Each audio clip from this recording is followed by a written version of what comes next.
Kwentong Bayan. Masarap magkaroon ng tunay na kaibigan. Ngunit ang pinaka hindi natin magugustuhan kapag lumabas na ang masamang ugali nito, kagaya ng nangyari sa kwento. Ang kwentong ito ay hango sa totoong buhay. Mula ito sa isa nating kabayan na itago na lang natin sa pangalang Buddy. Taong 1979, Barangay Iloilo. Maring, nakabili ka ba ng yelo? Madami kaming nahuli na hipon ni Ernig. Hindi yata kasya sa isang kahon. Ay mga bata, sino bang pwedeng tumayo dyan sa inyo? Kailangan namin ng tulong dito sa labas. Masyado kayong abala sa loob. Wika ni Tatay Bansoy. Si tatay naman, abala kami ni Ate Muning sa paghahanda ng hapunan eh. Si Buddy na lang po yung utusan nyo. Saka masyado na pong madilim. Nakakatakot po na pumunta pa sa bahay ni Aling Banang eh. Tugon ng bunso. Buddy anak, sige na nga, ikaw na ang bumili at may ginagawa ang mga kapatid mo. Akala ko naman kasi, kasya na yung nabili kong yelo? Hindi pa pala. Salamat sa Diyos at maraming huli ang tatay nyo ngayon. Buddy anak, dalhin mo na yung bayong. Mahirap kapag supot lang eh.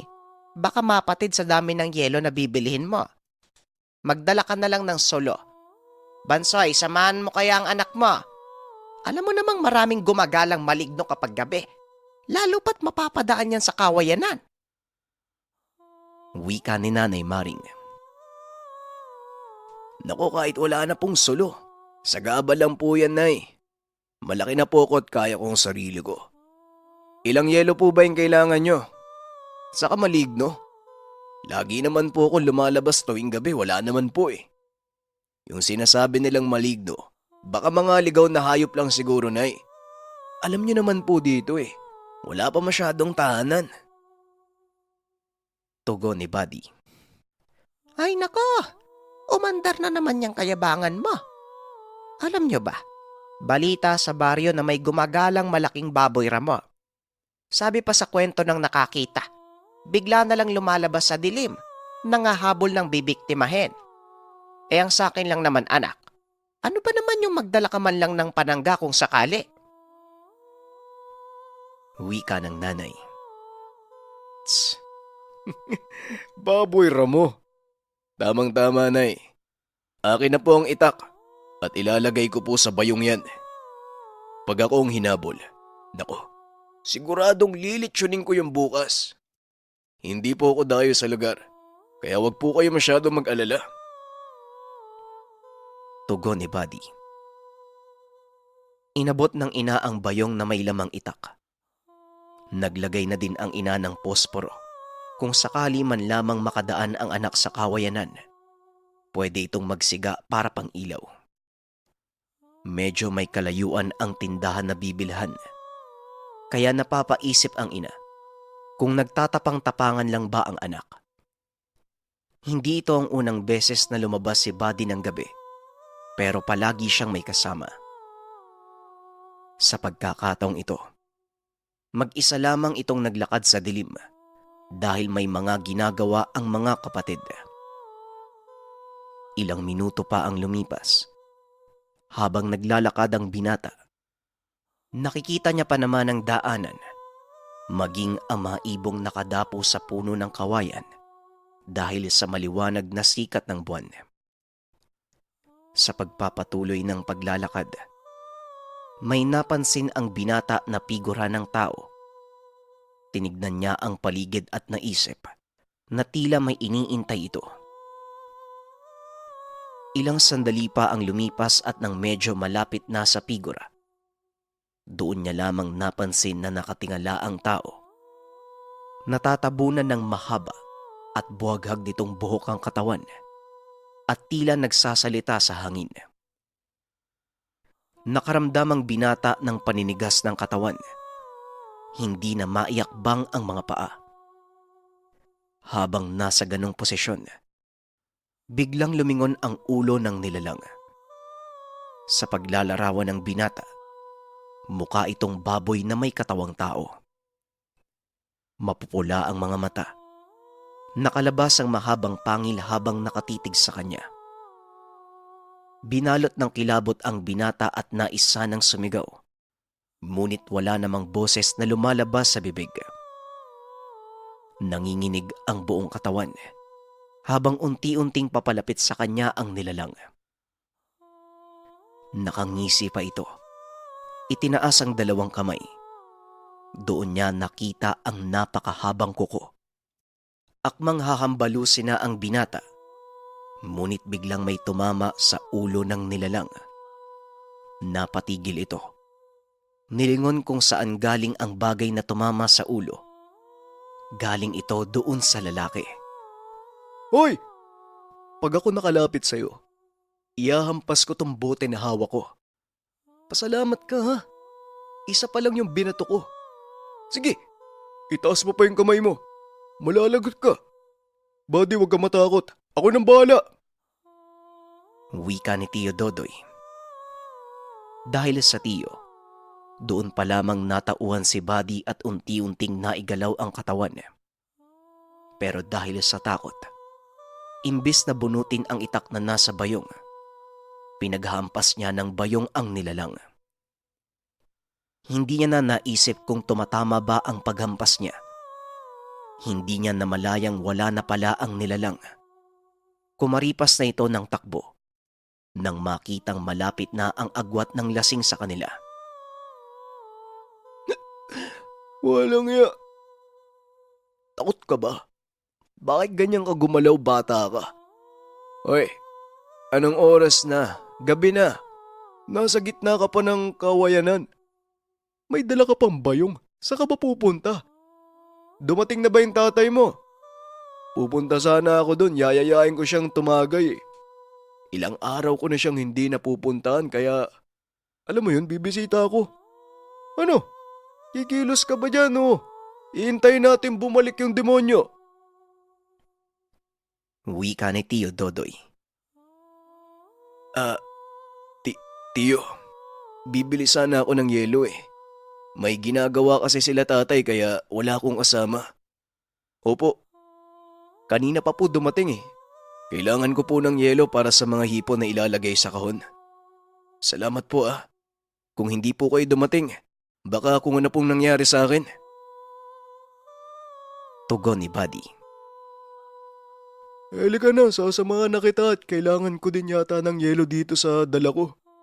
Sa susunod, huwag kang aalis ng ganitong oras kung wala kang kasama ha. Mahirap ang panahon ngayon. Masyali ka na. Baka magsarado na si Aling Banang ng tindahan eh. Wika ni Tio Dodoy. Habang naglalakad ay nagpapaliwanag ang lasing. Nakiusap ito sa binata na huwag maingay sa mga nangyari. Paliwanag niya, wala namang nangyari sa kanilang masama. Ayon pa dito, ayaw niyang pagtawanan sila. Siguradong hindi maniniwala ang taong bayan sa kanila. Ang mahalaga ay ligtas silang makauwi. Ilang minuto bago sila nakabalik sa tahanan, nakatawa ang matanda habang sinalubong ni Tatay Bansoy. Palagi namang magkasama ang dalawa sa pag-inom ng tuba. Nang mga panahong ito, hindi pa uso sa lugar ang iba't ibang uri ng inumin. Ang meron lang ay tubang kulay pula. Paminsan ay inaabot na ng madaling araw ang matanda sa tahanan, kasama ang iba pang kaibigan na galing sa ibang baryo. Inabot ng binata sa ina ang bayong na puno ng yelo. Pakiramdam ni Buddy, nanlalanta ang buong katawan dala ng naging karanasan. Nais niya mang sabihin sa ina ang naganap. Iniisip niya ang paalala ng matanda. Maaaring pagtawanan siya ng mga kapatid at masabihan pa ng duwag. Kaya minabuti na lang na itikom ang bibig kaysa makantsawan. Malungkot ang binata na tila may sakit habang tinutulungan ang ina sa pagsasaayos ng mga hipon. Oy anak, may sakit ka ba? Hindi ata maganda ang pakiramdam mo. Ay sige na, kumain ka na muna doon at ako nang bahala dito. Nakakain ang mga kapatid mo at nagpapahinga na. Sabay na kami ng tatay mo mamaya. Nako, sinugod na naman ng mga kainuman. Ay siguradong madaling araw yan matatapos. Wika ni Nanay Maring. Ano po, aswang? Sino pong aswang? Hindi pa po kayo nasanay kay tatay. Hindi yan nabubuhay ng hindi nakakainom, no? Saka pangtanggal niya po yan ng pagod. Alam niyo naman po halos wala ding pahinga si tatay sa pagpapalaot kasama si Erning. Tugon ni Buddy. Anong aswang yung sinasabi mo? Wala naman akong sinabi. Ang sabi ko yung mga kaibigan ng tatay mo. Tuwing gabi lang natin sila nakikita kaya parang aswang siguro. Hindi naman yan lumalabas sa araw eh. Naku, ewan ko ba kung paano nabubuhay yan? Kahit yung asawa niya, hindi ko nakikita ang anino. Sige na anak, kumain ka na. Hayaan mo na yung mga pinag-uusapan natin palibasa. Yang kaibigan ng tatay mo, bigla na lang yan sumusulpot dito. Hindi nga natin sobrang kilala yan eh. Mabuti na lang mabait talaga yung tatay mo. Wika ni Nanay Maring. Baka po nasa bahay lang sila tuwing may araw. Alam niyo naman po na mahilig lang naman yung magtanim ng mga kamuting kahoy. Sa kapansin ko lang po, hindi na masyadong makita ang bahay nila dahil sa mga pananim, no? Kaya siguro patagay-tagay na lang to si Tio Dodoy. Wala naman yata silang anak eh. Tugon ni Buddy.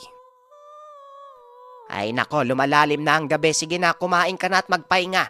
Bukas na tayo mag-usap. Tatapusin ko lang muna tong mga ginagawa ko. Wika ni Nanay Maring. Nagpaalam na ang binata sa ina. Pero sa loob niya ay merong mga pagdududa. At pilit pa ring tinatago ang nakakatakot na karanasan. Kumain na lang siya ng hapunan at nagpahinga. Madaling araw nang magising si Buddy, nakaramdam ito ng alinsangan sa lugar. Nakaamoy ng mabahong aroma. Masakit sa ilong. Bumangon ang binata. Narinig niya ang tawanan ng ama at ng kaibigan. Ang buong akala ni Buddy ay umaga na. Akmang lalabas sana ito para kumpirmahin. Ngunit nakaramdam siya ng takot nang maalala ang nangyari kagabi. Sumilip ang binata sa pintuan ng kwarto dahil gawa lang naman sa kawayan, kaya may siwang at nakikita mula sa loob ang labas. Patuloy lang sa paglalagay ng inumin sa baso ang matanda habang ang tatay naman tila wala na sa sarili sa sobrang kalasingan. Lalabas sana ang binata upang awatin na sa pag-inom ang ama. Nanlaki mga mata nito nang makitang nilalawayan ng matanda ang basong inaabot sa ama. Sobrang nangilabot si Buddy sa nasaksihan. Ang akala niyang tumulong sa kanya. Iba pala ang pakay. Parang isang uri ng nilalang. Dali-dali niyang pinuntahan ang ina sa silid upang gisingin. Nahirapan siya dahil malalim ang tulog nito. Maging ang mga kapatid ay ginising niya din sa takot na baka may gawin ang matanda sa kanila.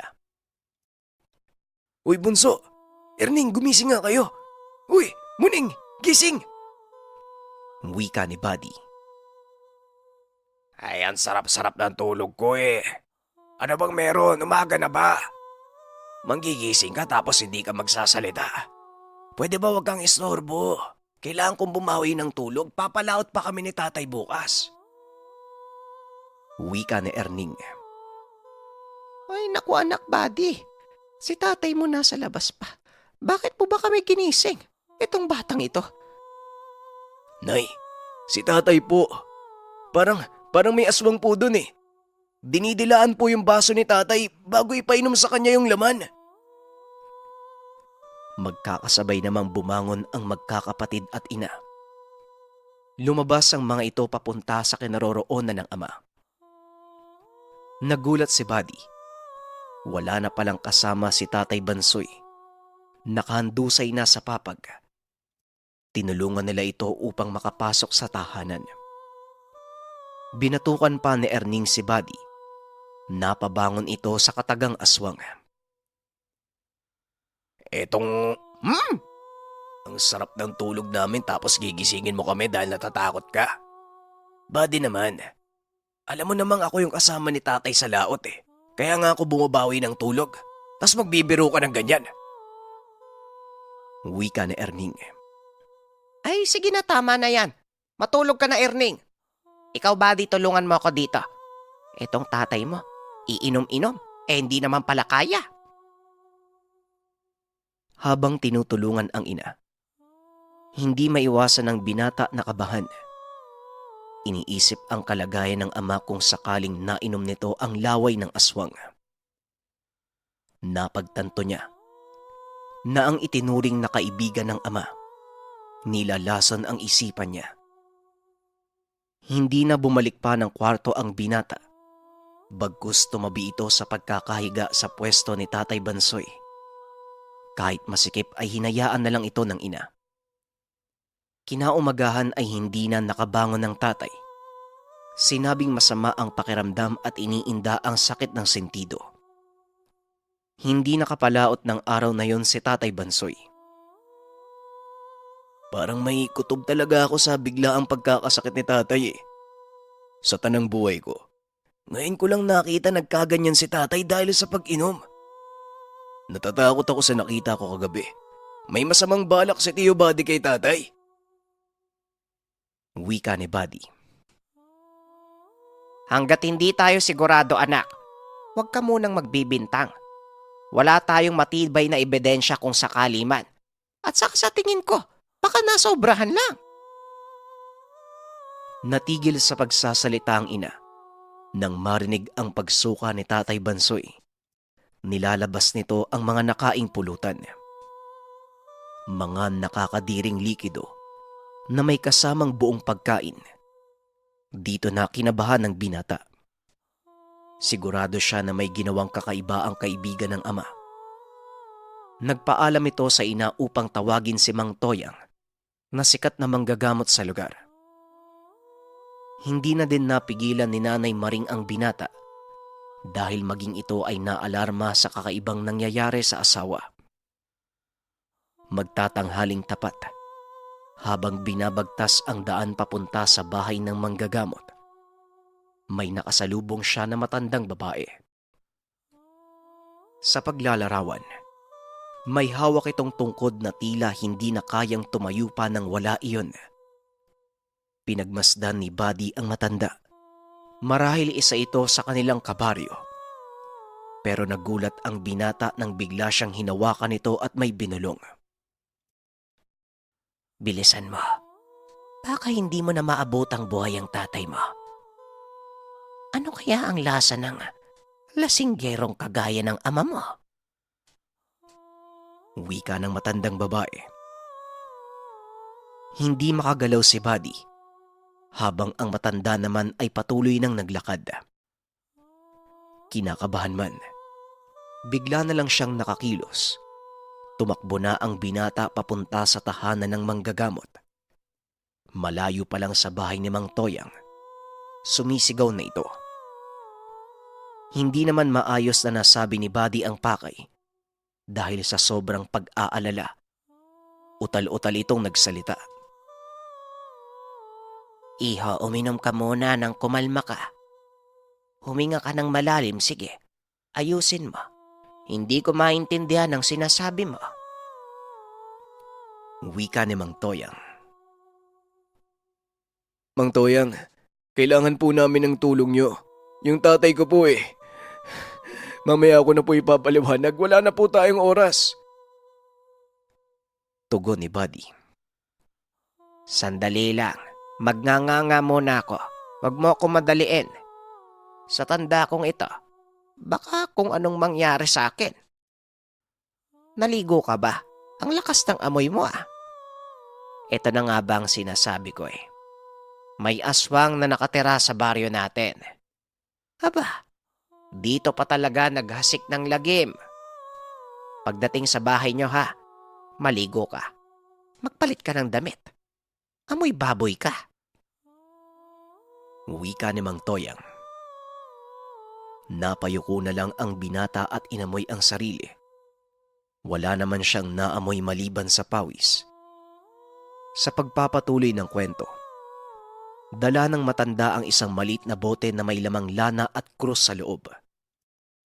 Meron ding itong ugat ng puno. Nagtataka naman ang binata kung paanong naipasok ang krus na yari sa kahoy.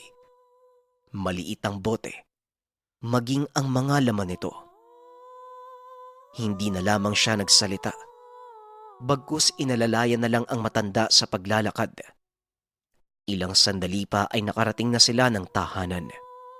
Nasa bakuran pa lamang ay huminto na ang matanda. Sinuri muna ang buong lugar. Ayon sa manggagamot, may mga bakas na naiwan ang nilalang hanggang sa dumako sila sa papag. Napamura pa ito nang masiguradong nakapasok na ng pamamahay ang nilalang. Lahat ng ginamit ng aswang sa pamamahay niya, lalo na ang nalawayan, sunugin niyo na. Makamandag ang laway ng mga aswang. Nananatili ang bisa ng laway kahit anong hugas. Kunan niyo ko ng pitsil na may lamang malinis na tubig. Panigurado lang na hindi kayo nawaan. Kumuha na din kayo ng pampausok. Lahat kayo ay magpapagpag. Wika ni Mang Toyang. Hindi na nagsayang pa ng oras ang matanda. Kagad niyang sinuri si Tatay Bansoy ng mga oras na yun. Namumutla na ito dahil sa sobrang pagsusuka. Ayon sa ama, pakiramdam niya merong humuhukay sa loob ng tiyan. Hinawakan siya ng matanda habang inaalam kung papaanong gamutan ang gagawin. Ilang sandali pa nang mailapag ang pitsil na may lamang tubig. Dinasalan ito ng matanda at pinatakan ng langis mula sa boteng dala. Lahat ng miyembro ng pamilya ni Tatay Bansoy ay pinainom. Samantalang yung tatay naman, hindi lamang pinainom, bagkus gumamit ang matanda ng iba't ibang uri ng orasyon, pangkala sa sumpang nailagay ng nilalang. Gamit ang langis sa loob ng bote, pinatak ito ng matanda sa mga palad. Inihipa ng orasyon bago hinaplas sa tiyan ng pasyente. Hinagod niya ito na tila may hinuhuli sa tiyan ni Tatay Bansoy. Hanggang sa nakaramdam muli ng pagsusuka ang ama. Gamit ang ginawang pampausok, isinahod doon ng manggagamot ang suka. Nandidiri si Buddy sa nakikita na itim na likidong sinusuka ni Tatay Bansoy. Nagtataka man. Hindi na muna siya nagsalita hanggat hindi pa natatapos ang albularyo sa ginagawa. Inabot pa ng ilang oras ang gamutan. Doon pa lamang nakatulog si Tatay Bansoy. Dahil sa nangyari, inalarma ng pamilya ang buong barangay. Bago pa man magdilim, sama-sama nilang pinuntahan ang bahay ng mag-asawa sa takot na baka hindi lang ang pamilya ni Tatay Bansoy ang nabiktima. Sa kasamaang palad, wala na silang naabutan sa lugar kung hindi ang mga butong nakaumpok sa loob ng pamamahay ng mga ito. Hindi man sigurado kung anong klaseng buto, walang pagdadalawang isip na sinunog ang lugar. Buong gabi, nag-ikot ang taong bayan upang masigurado ang kaligtasan ng mga taga-baryo.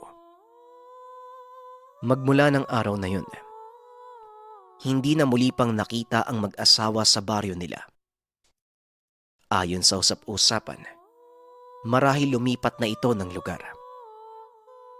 Nagpasalamat din ang pamilya ni Buddy sa ipinakitang katapangan, lalo pa ng mga oras na walang naniniwala sa kanya. Nalungkot din ang ama dahil sa nangyari. Sa maikling panahong nakilala ang kaibigan, itinuring niya itong hindi iba sa kanila. Pero ang isang nilalang, kahit gaano kaganda ang pakikitungo, lalabas pa rin ang tunay na anyo. Sa kasalukuyan, may sarili ng pamilya ang magkakapatid. Pero naipapasa pa rin ang karanasang ito, hindi para katakutan, upang magsilbing aral.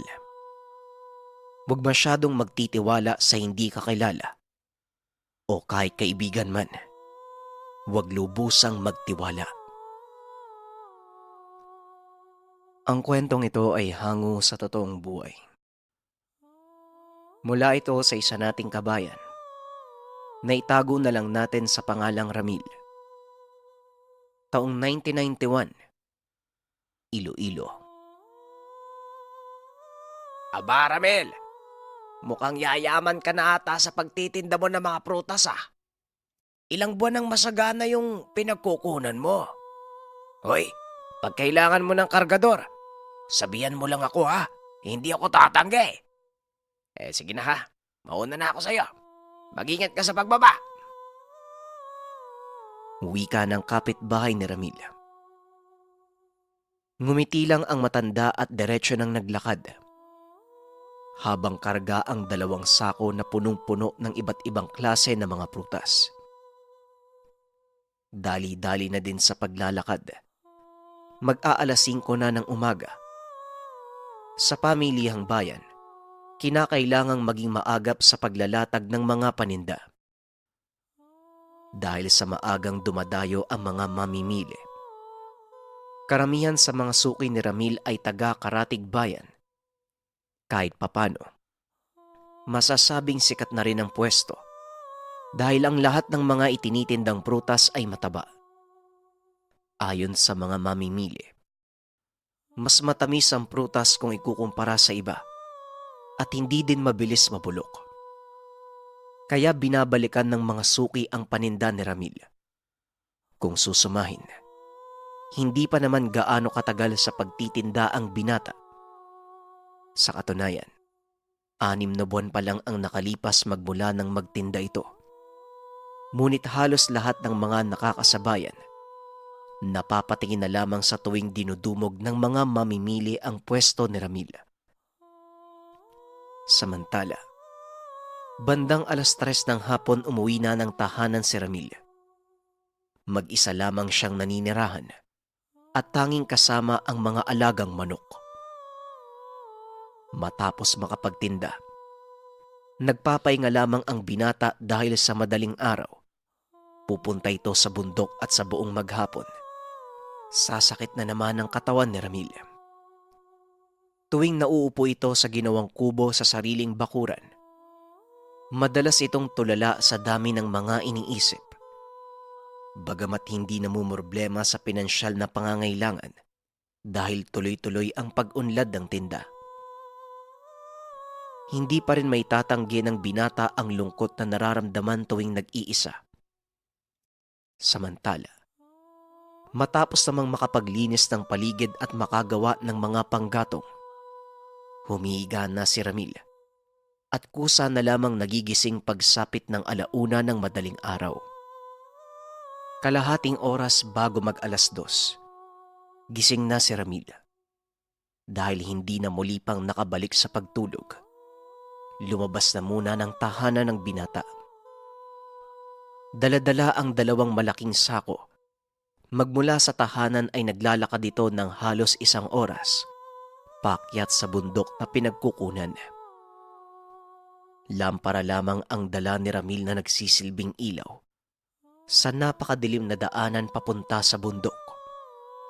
Sa katunayan, matarik ang daan paakyat, kaya bukod sa lampara, meron din siyang dala na kaperasong kahoy na nagsisilbing tungkod sa pag-akyat.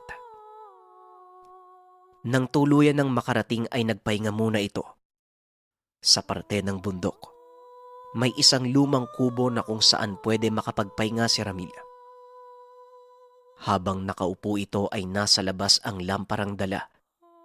Malinaw niyang nakikita ang loob ng kubo. Meron ding halo-halong mga tanim na prutas at gulay, katulad ng saging, langka, at iba pang madalas na mahanap sa bundok. Sa pagkakalam ni Ramil, siya lamang ang nakakaalam sa lugar dahil wala namang ibang nangunguha maliban sa kanya. Matapos lamang ang ilang minutong pagpapahinga, diretso nang namitas ng mga bunga si Ramil dahil sa pinupuno pa ang dalang lalagyan. Halos nauubos ang 2 oras ng binata sa pamimitas. Kaya naman kapag natatapos kaagad na itong bumababa ng bundok. Bandang 9:00 ng umaga, dahil sa konti na lang ang natitira sa mga paninda, nagkakaroon na ng oras si Ramil sa pakikinig ng mga usapan ng kasama. Ayon sa mga ito, panay pa din ang pagkawala ng mga bata sa lugar dahil sa wala namang mailahad na opinyon, nanatili itong tahimik habang nakikinig. Sa katunayan, 6 na buwan na rin ang nakalipas magmula nang pumutok ang balitang iyon. Bagaman natatawag na binata, lingid sa kaalaman ng karamihan sa lugar ang pagkakaroon ng anak ni Ramil. Ngunit kagaya ng sinasabi ng matanda, mapaglaro ang tadhana. Ilang taon ang nakalipas magmula nang magkaroon siya ng kasintahan. Inilihim nito ang lahat sa mga kabarangay dahil mailap sa tao ang babae. Isang araw, ganun na lamang ang tuwa ni Ramil. Nang malaman na binigyan na sila ng anak, maayos naman ang naging panganganak ng kasintahan. Maging ang anak ay maayos ang kalagayan. Lumipas ang 3 taon ay bigla na lamang nawala ang anak ni Ramil. Ni katawan nito ay hindi na muli pang nakita. Nangyari ang pagkawala. 6 na buwan pa lamang ang lumilipas. Kasabay ng paglaho ng anak, bigla na lamang ding nawala ang kasintahan. Kaya naman halos hindi kayanin ng binata ang sunod-sunod na nangyari. Ngunit patuloy pa rin si Ramil sa hamon ng buhay. Hanggang ngayon ay pilit pa rin inaayos ang sarili. Pinapakinggan lamang ng binata ang mga usapan dahil may mas importante itong pinagkakaabalahan. Samantala, pagsapit naman ng 2:00 ng hapon, umuwi siya para maglaba at hindi niya namalayan ang oras. Nagpahinga si Ramil at sa muling pagdilat ng mga mata, 2:00 na ng umaga. Kinuha nito ang lamparang gagamitin, pati na din ang nakatagong karet. Dahan-dahang naglakad ang binata papalabas ng tahanan. Hindi pa man nakakalayo ay nahinto na sa isang bahay at nakita ang maglola, si Aling Divina, at ang apo nitong 5 taong gulang pa lamang na si Nene. Pinagbasdan ng binata ang paligid at nang mapansin na wala namang tao, dumiretso na papasok at sapilitang binuksan ng pintuan sa likuran ng parte ng tahanan. Matibay man ang pintuan ay nagiba ni Ramil. Dumiretso siya sa loob. Bagamat napakadilim, nahanap niya ang kwarto kung saan nakaiga ang dalawa. Dahan-dahang kinuha ni Ramil ang batang natutulog. Samantalang ang lola naman ay hindi nagising. Magaan lang naman ang bata. Kinarga ito ni Ramil habang dali-dali sa paglabas ng pintuan. Sa sobrang pagmamadali, hindi na kinuha pa ni Ramil ang lampara at mabilis nang naglakad. Hoy! Hoy! Apo yan ni Aling Divina! Ibalik mo yan, hoy! Wika ng isang lalaki. Dahil dito ay halos madapa na siya sa pagmamadali. Dumiretso lamang ito dahil sa umagang iyon, hindi siya makakakuha ng paninda kung walang kapalit na bata. Ito ang istorya kung bakit nawawala ang mga bata sa lugar. 6 na buwan na ang nakakalipas magmula nang mawala ang anak ni Ramil. Dahil sa wala namang nahanap na bangkay ng anak, hindi nawalan ng pag-asa ang binata. Kung ano-ano ang sinusubukan niyang paraan sa paghahanap. Hanggang sa napadpad sa albularyo, natuklasan niya ang hiwaga sa parte ng kabundukan kung saan siya kumukuha ng mga prutas na kasalukuyang itinitinda. Ayon sa albularyo, Ang bundok na ito ay kinatitirahan ng mga nilalang na kung tawagin ay buso. Pumapayag ang mga ito na kumuha siya ng prutas at gulay. Kaso nga lang sa kabilang banda, iba ang naging kaso ng anak ni Ramil. Natagpuan ito sa ilalim ng puno ng saging, ngunit parang wala ng kaluluwa. Dahil dito, nakiusap ang matandang kasama sa mga nakatira sa puno at dito nalaman na ang anak ni Ramil, isa sa mga inalay ng minsang kumuha ng prutas sa kanilang teritoryo. Kaya naman nakiusap ang matanda sa nilalang at dito nalaman ang kondisyon ng buso para mabawi ang anak. Ayon dito, kinakailangan mag-alay ni Ramil ng 30 bata sa tribo ng mga buso para muling maibalik ang sariling anak. Isa sa pribilehiyong kasama nito, libreng mga prutas at gulay sa tuwing nakakapag-alay ng bata. Dahil sa sobrang pagmamahal sa anak, nagagawa ito ni Ramil. Bagamat kahit papano nakakaramdam ng takot at konsensya sa ginagawa, hindi na ito iniisip pa dahil kapalit naman nito ang anak. Sa loob ng ilang buwan, nakaka-25 bata pa lamang si Ramil. Bukod sa napakahirap na kumuha ng bata, ilang araw niya munang pinoproseso ang utak. Lalo pat may mga oras na naaawa din siya sa pamilya ng nawalan. Hindi man likas na masama si Ramil, ngunit kinakaya na lamang ang lahat alang-alang sa pinakamamahal na anak. Samantala, dahil mabilis tumakbo si Ramil, paglingon niya ay hindi na muli pang nakita ang humahabol na kapitbahay. Kaso nga lang, dahil sa dami ng taong nagising sa ingay, dali-dali pa rin sa paglalakad ng mabilis ang binata, nang tuluyang makarating sa parte ng kabundukan kung saan naninirahan ang mga buso. Meron siyang binanggit na salita na tanging siya lamang ang nakakaintindi. Doon lumabas ang isa sa mga nilalang para tanggapin ang dalang alay. Malapad ang katawan nito. May napakalaking braso at binti. May mahabang kuko. May isang sungay sa kaliwang bahagi ng noo kung saan may lumalabas na usok. Samantala, ang mukha naman nito ay binubuo lamang ng isang malaking mata sa gitna, ilong at bibig na may nakausling 2 pangil. Kung si Ramil ang tatanungin, nakakakilabot ang itsura nito, lalo na kung nagsisimula ng magsalita. Samantala, dahil nakahanda na ang bata, diretsyo na itong kinuha ng nilalang. Walang pagdadalawang isip na binuksan ang bahagi ng tiyan. Inamoy ang katawan. Nang masiguradong maayos ang bata, tinawag nito ang iba pang kasamahan. Si Ramil naman, nanatili muna sa isang tabi habang pinagmamasdan ang nilalang. Ayon pa sa binata, halos 10 ang bilang ng nilalang. Ang kaibahan nga lang ng nauna, mas malaki ang katawan nito kumpara sa mga kasamahan. Dahil pinagatian ng mga nilalang ang bata, habang pinagmamasdan ay masaya ang mga ito. Sa katunayan, ang iba pa sa mga buso ay may 2 bungo at buto ng namatay na tao. Paulit-ulit nilang ibinabangga na tila ginagawang tambol. Ang iba sa kanila ay nagsasayawan dahil sa nalikhang tunog.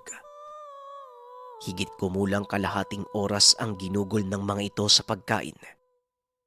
Nang masiguradong ubos na ang laman ng bata at tanging mga buto na lamang ang natira, isa-isang pumanik sa puno at bigla na lamang naglaho. Ang mga nahuli naman ang siyang kumuha ng mga naiwang buto. At yung pinuno, sumenyas kay Ramil na maaari na siyang mamitas ng mga bunga.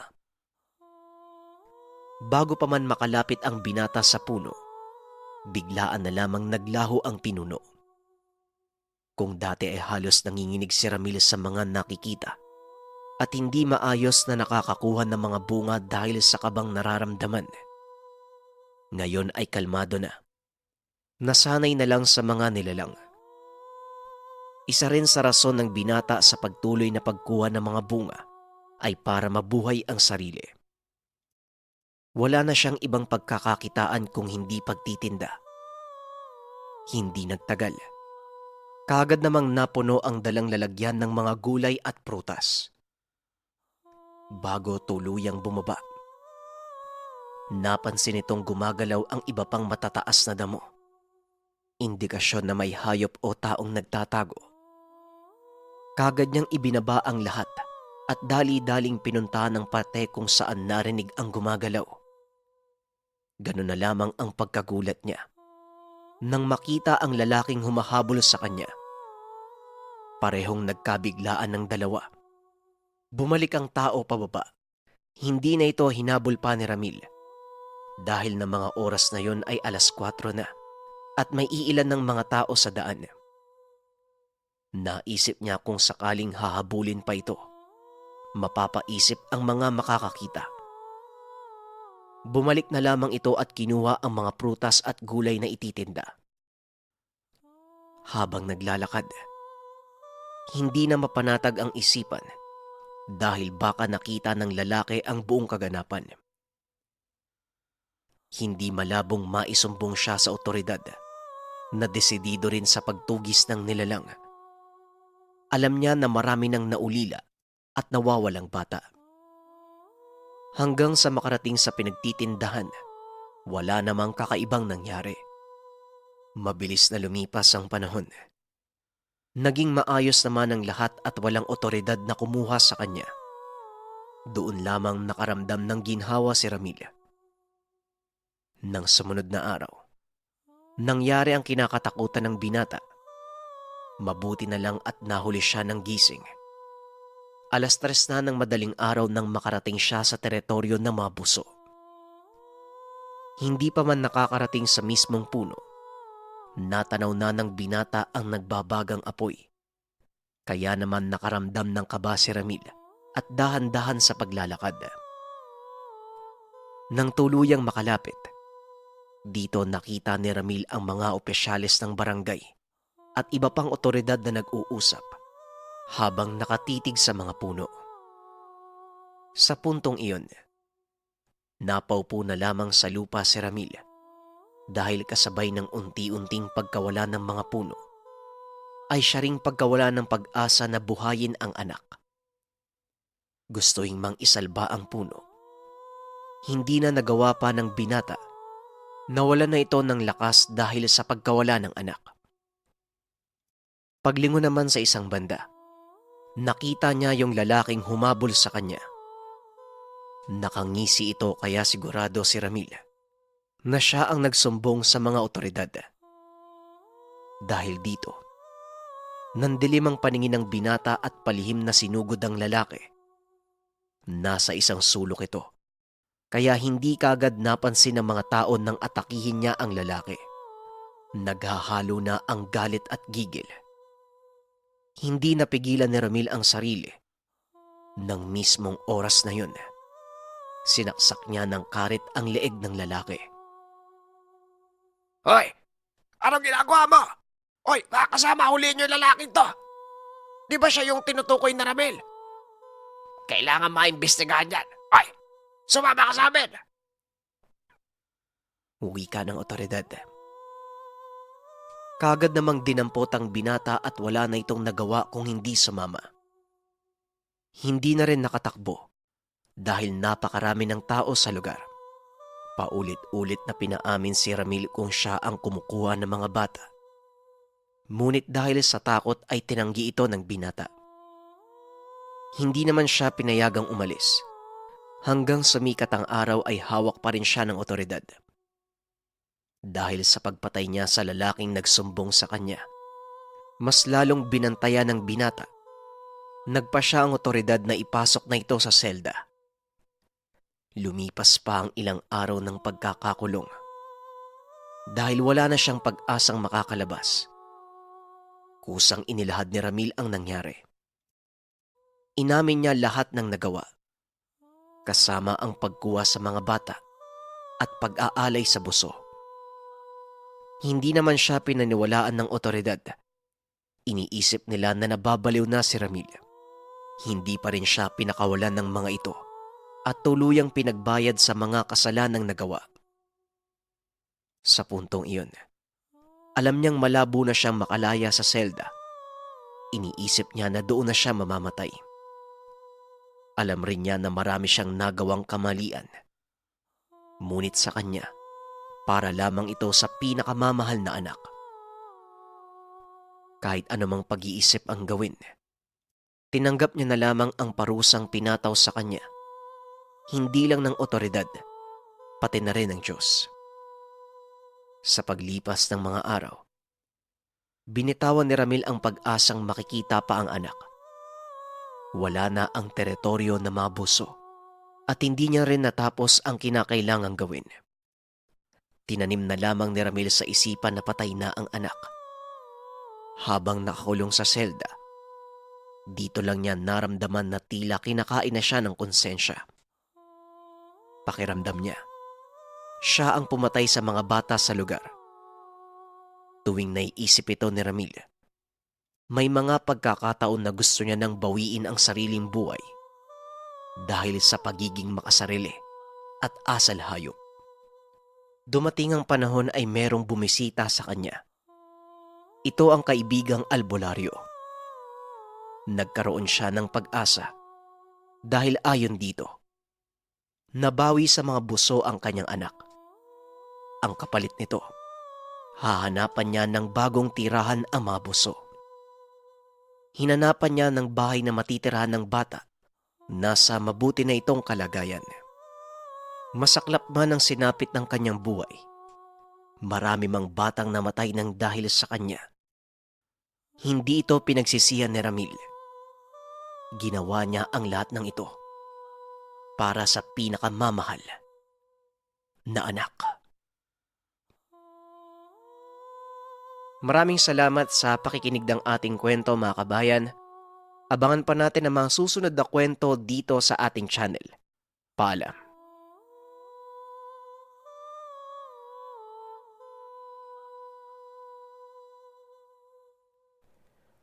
Kwentong Bayan.